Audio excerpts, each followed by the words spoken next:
বারান্দার দিকে দরজাটা লাগিয়েছো অলকা? উফ, হতচ্ছাড়াগুলোর জ্বালায় আর বাঁচি না। আর বেঁচেই বা আছি কোথায়? সারাটা দিনই তো রোগের পুঁতলি নিয়ে ঘুরছি। অলকাকে ডাক দিয়েই নিজের মনেই কথাগুলো আওড়ালেন নিরুপমা দেবী। হ্যাঁ দিদি, দরজা লাগিয়ে এলাম এখনই। আপনাকে জলখাবারটা দেব? ভেতরের ঘরের দরজার মুখটায় দাঁড়িয়ে অলকা কথাগুলো বলে। নিরুপমা দেবীর উত্তরের অপেক্ষা করতে থাকলো। কি করেছো আজ জলখাবারে? জানলার দিকে দূরে ওই গাছটার দিকে নির্লিপ্ত তাকিয়েই কথাগুলো বলে গেলেন তিনি। আপনি তো কিছু বললেন না, তাই কালো জিরে ফোড়ন দিয়ে আলুর সাদা তরকারি করলাম। মুড়ি দিয়ে দিই? আসলে কাল তো বলছিলেন খুব অম্বল হয়েছে, তাই আর। মুখের কথা শেষ করতে না করতেই নিরুপমা দেবী হঠাৎই অসহিষ্ণু হয়ে পড়লেন। অলকাকে মাঝপথে থামিয়ে দিয়ে বললেন, তুমি খেয়ে নাও, আমার খিদে নেই। ভাত তরকারিগুলো টেবিলে এনে রেখো। ভাতের হাঁড়ি রান্নাঘর থেকে আনতে পারি না আর, আমার শরীর তলে। তিনি আর কোনো দিকে থাকলেন না, একেবারে মুখ ঢাকা দিয়ে পালঙ্কে পাশ ফিরে শুলেন। ভাবখানা এমন যেন অভিমানী বালিকা, যার পথ পছন্দ না হওয়ায় মান হয়েছে। অলকা গুটি গুটি পায়ে সরে এলো। সে জানে আজ আর তাকে কোনোভাবেই প্রাতরাশ করানো যাবে না। এমন দিন তো কম দেখেনি অলকা। প্রথম দিকে জোরাজুরি করত, থালা সাজিয়ে মুখের সামনে খাবার ধরত, কতকটা সহানুভূতিতে, কতকটা একান্তই জৈবিক কারণে। আসলে বাড়ির কর্ত্রী যদি না খেয়ে থাকেন, তবে কোন আক্কেলে পরিচারিকা খাবারগুলো খেতে পারে? যদিও নিরুপমা দেবী তাকে খেয়ে নেওয়ার কথা বলতেন, তবুও একটা সংশয় কাজ করত অলকার মধ্যে।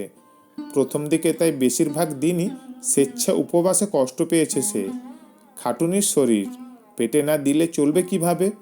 তাই এখন আর এ বিষয়ে বেশি কথা খরচ না করে রান্নাঘরের কোণ বেছে নিয়ে পরম সুখে নিজের ভাগেরটা খেয়ে ফেলে। আসলে নিরুপমা দেবী বছর দুয়েক হলো এক মারণ রোগে ভুগছেন, অবসাদ। যবে থেকে কমলেশ্বরবাবু পরলোক গমন করেছেন, মোটের উপর তবে থেকেই নিরুপমা দেবীর জীবনটা বড়ই সাজানো। আর 5টা মেয়ে মানুষ যেমন চাই আর কি। সুবিশাল শ্বশুর ঘর, স্বামী কমলেশ্বর বিলাত ফেরত নামকরা উকিল। শ্বশুর মশাইও নাকি সেই কালে বিদেশে গিয়ে শিক্ষা অর্জন করে এসেছেন। আবার ছেলে কিঞ্জলও বর্তমানে বিদেশেই থাকে। বলতে গেলে বিদেশ যাত্রা এবাড়ির একটা রেওয়াজে পরিণত হয়েছে। তাই তো পাড়াপড়শি বাড়িটির একটি বিশেষ পরিচিতি দিয়েছে, বিদেশ বাড়ি। নিরুপমা দেবীও শ্বশুরালয়ের এমন বর্ণাঢ্য রীতির কোনোভাবেই বিরোধিতা করেননি, বরং বাহন করে চলেছেন বলাটাই সঙ্গত হবে। নিরুপমা দেবীর জীবন কথা বড় বেশি মসৃণ, অনেকটা বাল্যের ঝুলন সাজানোর মতো।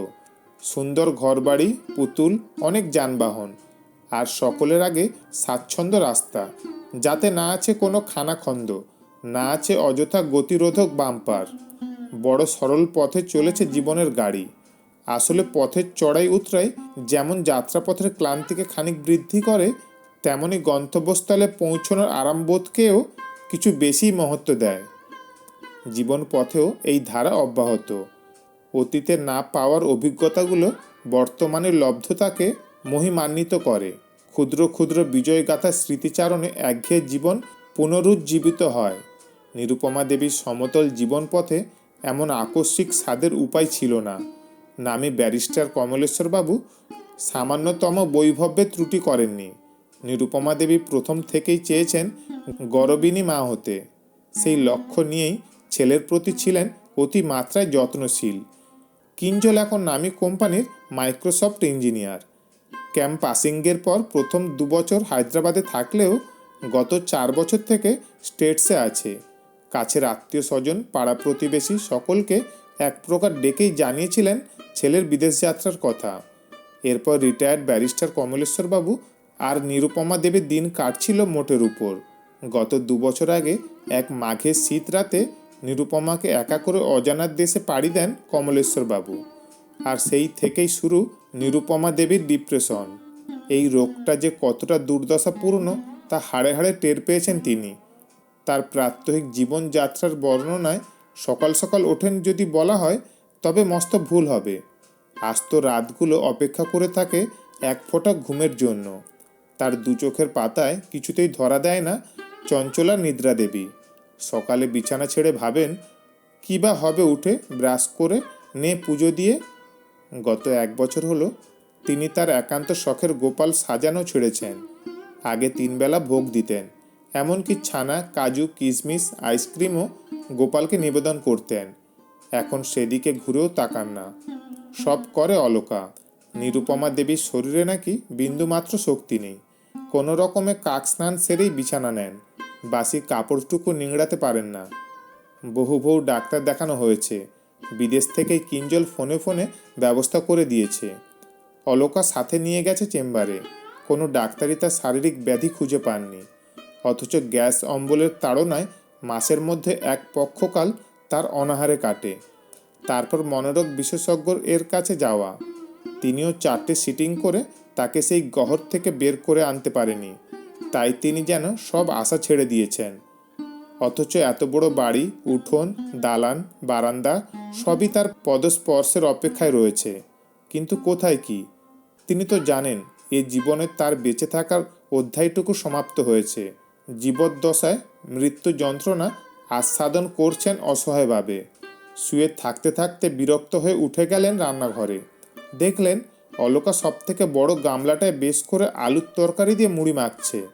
প্রত্যেক খাবলেই মুড়ির মিশ্রণ 5টি আঙুলের 4খানা ফাঁক বেয়ে উপচে উঠছে মুহুর্মুহু। তার অকস্মাৎ উপস্থিতিতে কিছুটা সন্ত্রস্ত হয়ে পড়ল অলকা।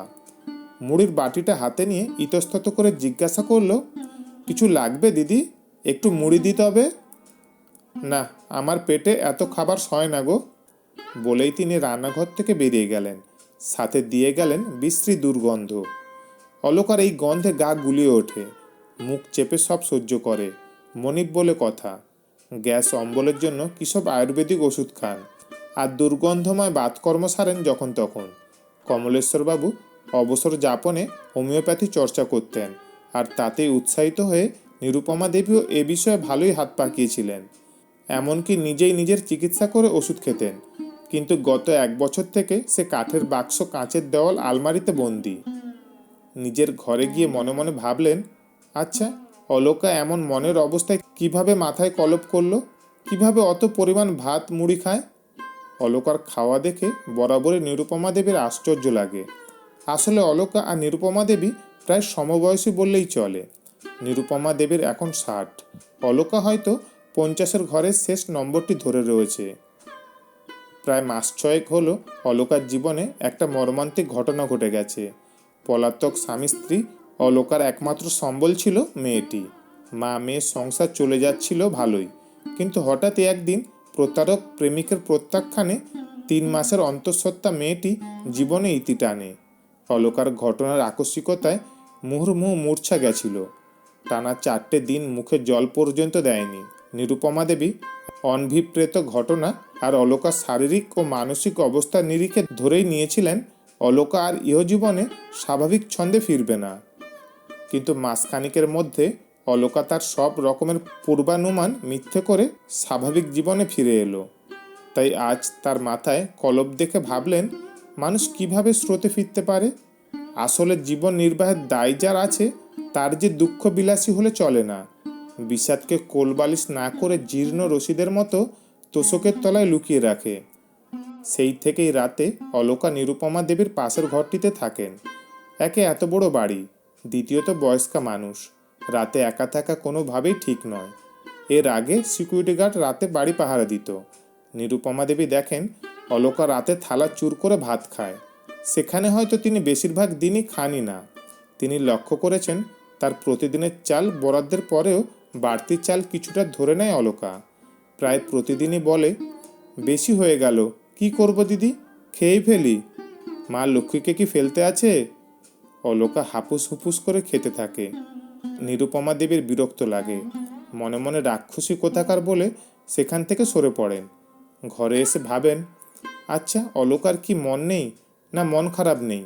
মনের ক্লান্তি অতগুলো ভাত খেতে দেয় কিভাবে তাকে? কই, তিনি তো পারেন না।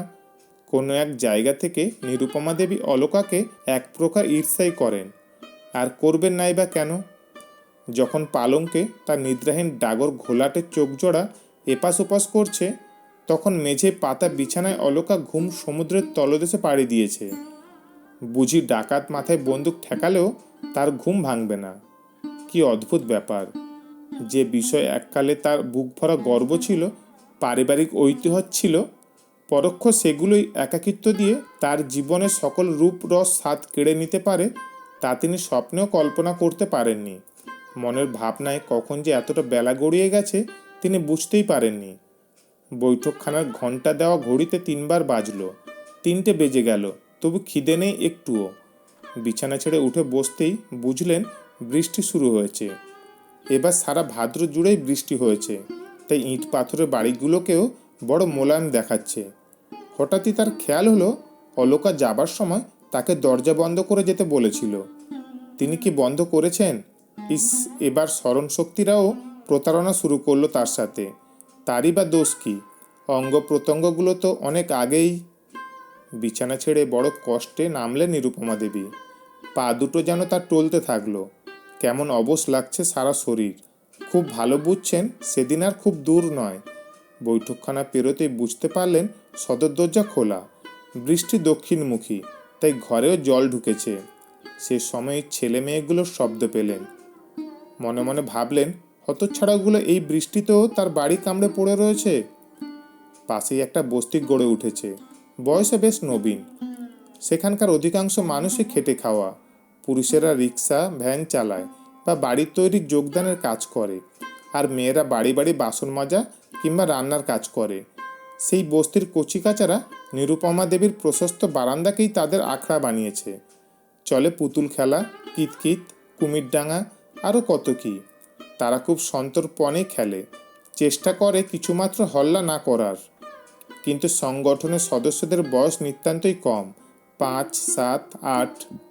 তাই উত্তেজনা প্রশমনের ক্ষমতা খুব স্বাভাবিকভাবেই কম। তাই মাঝে মাঝে যখনই এমন চেঁচামেচি পড়ে যায়, নিরুপমা দেবী তার সমস্ত শক্তি উজাড় করে চিৎকার করে ওঠেন ঘর থেকে, বাধ্য করেন তাদের স্থান ত্যাগে।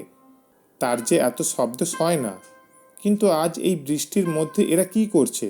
তা তিনি বিষণ্ণ মনে বিরক্ত মুখ নিয়ে বাইরের বারান্দার দিকে সদর দরজা থেকেই মুখ বাড়ালেন। দেখলেন একটি ছেলে আর একটি মেয়ে, ওদের থেকেও ছোট আরেকটি ছেলেকে জড়িয়ে বারান্দায় স্বল্প ছাউনিতে কোনো রকমে বসে রয়েছে। তাদেরকে ঘিরে যথারীতি বৃষ্টির দাপট চলছে। থরথর করে কাঁপছে দুটিতে। আর যে শুয়ে রয়েছে সে যেন নিস্পন্দ, হাত পা মেলে ওই ভিজে বারান্দায় পড়ে রয়েছে। নিরুপমা দেবীর বুকের ভেতরটা চমকে উঠল। তিনি গুটি গুটি পায়ে দেওয়াল ধরে ধরে গেলেন সেখানে। ছেলে মেয়ে দুটো তাকে দেখার সাথে সাথে তাদের কাঁপুনি আরও বাড়িয়ে দিল। তিনি বুঝলেন তাকে ভয় পেয়েই এমন অবস্থা তাদের। অভয় প্রদান উদ্দেশ্যে সুর কিছুটা মোলায়েম করে জিজ্ঞাসা করলেন, তোরা এখানে কি করছিস এত বৃষ্টির মধ্যে? আর ও শুয়ে রয়েছে কেন এভাবে? ও ফেলনা, ওর মা কাজের বাড়ি যাওয়ার আগে ওকে আমাদের কাছেই দিয়ে যায়। ওদের বাড়িতে তো আর কেউ নেই, তাই আমরা 2 ভাই বোন। ও বিল্টু আর আমি পুটু। আমার মাও কাজ করতে বেরিয়েছে, তাই আমি ওকে সাথে করে নিয়ে এসেছি। কিন্তু ওর মনে হয় খুব জ্বর ছিল, এখন তো কথাও বলছে না। সাতের পুটু গুছিয়ে উত্তর দিল, আসলে দরিদ্র ঘরে শিশুদের আদো আদো কথা খুব তাড়াতাড়ি কেটে যায়। যেহেতু জীবনগুলো তাদের খুব বেশি রকমের আগোছালো হয়, তাই অল্প বয়সেই নিজেকে বেশ পরিপাটি করে তোলে। নিরুপমা দেবী ব্যতিব্যস্ত হয়ে হাত তুলে নাড়িখানা দেখলেন। ওদের বললেন, তোরা ভেতরে আয় ওকে নিয়ে। তিনি ওদের সাথে হাত লাগিয়ে জীর্ণ ফেলনাকে ঘরে নিয়ে বসার ঘরের ছোট বিছানায় শুয়ে দিলেন। বাকি দুটোকে বসতে বলে দ্রুত গতিতে ঢুকলেন তাদের ডাক্তারি ঘরে। তার এখনকার হাঁটা চলা দেখে যে কেউ কিশোরী ভেবে ভুল করবে। কাঁচের দেওয়াল আলমারি থেকে অ্যাকুনাইট 6X বের করে ফেলনার মুখে দিলেন। আবারও হাত দেখে বুঝলেন না, অচেতন হয়নি সে, প্রচণ্ড জ্বরে কাবু হয়ে গেছে। ওর বাবা কোথায় থাকে? ওর বাবা ওর জন্মের সময় ওকে ফেলে চলে গেছে, তাই তো ওর নাম ফেলনা। পুটু এক নিঃশ্বাসে বলেই মুখ নামায়। নিরুপমা দেবী দীর্ঘশ্বাস নেন। হায় রে ভাগ্য! ছেলেটির মুখখানা একভাবে তাকিয়ে দেখতে থাকেন। কি শান্ত মুখাবয়ব! নিজের অজান্তেই ফেলনার মাথায় হাত বুলিয়ে দেন।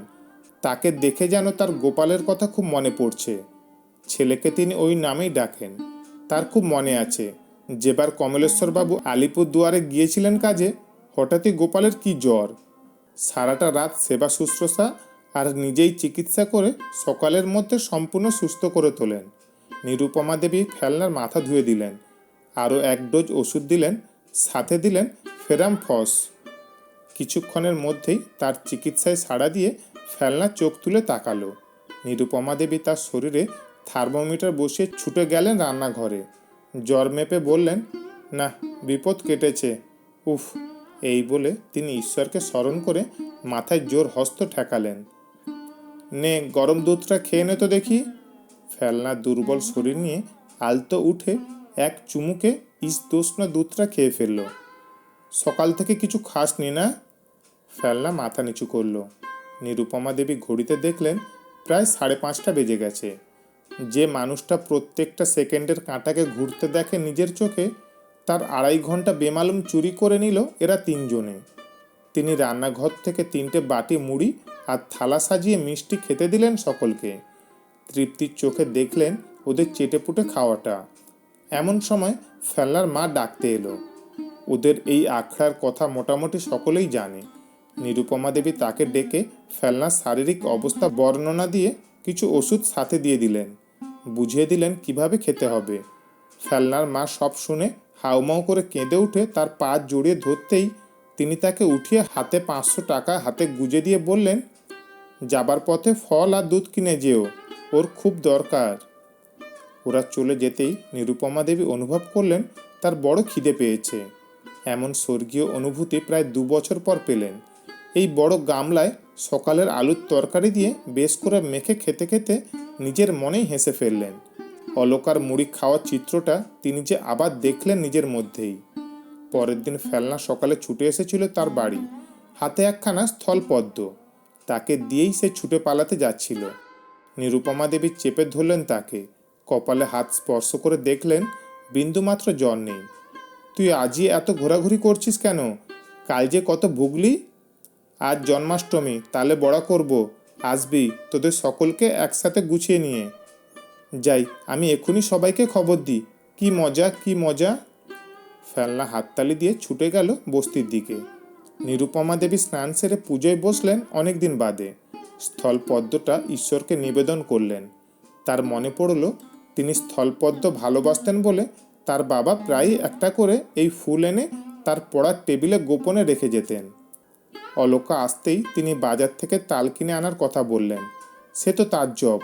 আরও আশ্চর্য, একটা নতুন মানুষকে দেখে। এই নিরুপমা দেবীকে সে দেখেছে গত 2 বছর আগে, ছটফটে, প্রাণবন্ত, আদুরে। তিনি নিজেই কালকের ঘটনা সবিস্তারে বর্ণনা করলেন। মনে মনে অলকা ভাবল, ভাগ্যিস সে তার মতো ধনী নয়, নয়তো অবলম্বনের অভাবে তারও অমন মরণরোগ ধরত। আজ হাঁড়ির ভাত একটুও ফেলা যায়নি। নিজে হাতে তালের বড়া বানিয়ে সকলকে খাইয়ে নিজে এক থালা ভাত খেয়ে ক্লান্তিতে গভীর নিদ্রামগ্ন হয়েছে নিরুপমা দেবী। এরপর আর মাস 6 নিরুপমা দেবীর খোঁজ নেওয়া হয়নি, ও পথে যাওয়াও হয়নি। একদিন হঠাৎই ও পথ ধরতে হয়েছিল প্রয়োজনে। বাড়ির সামনের অংশে আমূল বদল। একটা অংশে বোর্ডে লেখা রয়েছে অবৈতনিক ইংরেজি মাধ্যম স্কুল। ব্র্যাকেটে লেখা শুধুমাত্র 10 বছরের নিচে ও দরিদ্র শিশুদের জন্য। সন্ধ্যে 6টা পর্যন্ত থাকা খাওয়ার ব্যবস্থা রয়েছে। বোঝা গেল তার অভিনবত্ব। লোকের বাড়ি খেটে খাওয়া মহিলাদের শিশুদের জন্য ক্রেশ গড়েছেন। ভেতরে উকি দিয়ে দেখা গেল শিশুগুলোর দেখাশোনার জন্য বেশ কয়েকটা মেয়েও রেখেছেন। আর বাড়ির সামনের বাকি একটি ঘরে বসে রয়েছে অনেক রুগী। উপরে লেখা রয়েছে দাতব্য চিকিৎসালয়। তবে মান সম্মান সকলেরই আছে। তাই তো হারান জামির ফুলবতী তাদের রোগ নিরাময়ের বিনিময়ে তাদের কর্তামাকে সোহাগ করে জোরপূর্বক দিয়ে যায় গাছের অথবা জমির প্রথম ফসল, যেন দেবীর উদ্দেশ্যে শ্রদ্ধার্ঘ্য। অলকা দেবী নিজের জীবন থেকে এটুকু বেশ বুঝেছেন। প্রত্যাশা, একাকিত্ব, অবলম্বনহীনতা আর অবসাদ একই সরলরেখার 4টে বিন্দু বিশেষ।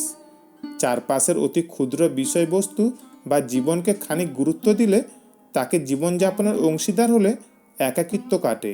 নিঃশর্ত সহায়তা দানে অবসাদে নিমজ্জিত মানুষটির অবলম্বন পায়, নতুন করে ভোর দেখার ইচ্ছে পেয়ে বসে। তাই তো নিরুপমা দেবী দিন দিন আরও সুন্দরী হচ্ছেন। মুখাবয়ব যেন আরও কোমলতর হচ্ছে, যেন এই সংসার তাকে লেশ মাত্র স্পর্শ করেনি। শুনছিলেন মৌমিতা চক্রবর্তীর কলমে অবসাদ। গল্পটি কেমন লাগলো কমেন্ট করে জানাবেন। ভালো লাগলে একটা লাইক করে অবশ্যই শেয়ার করবেন। ধন্যবাদ।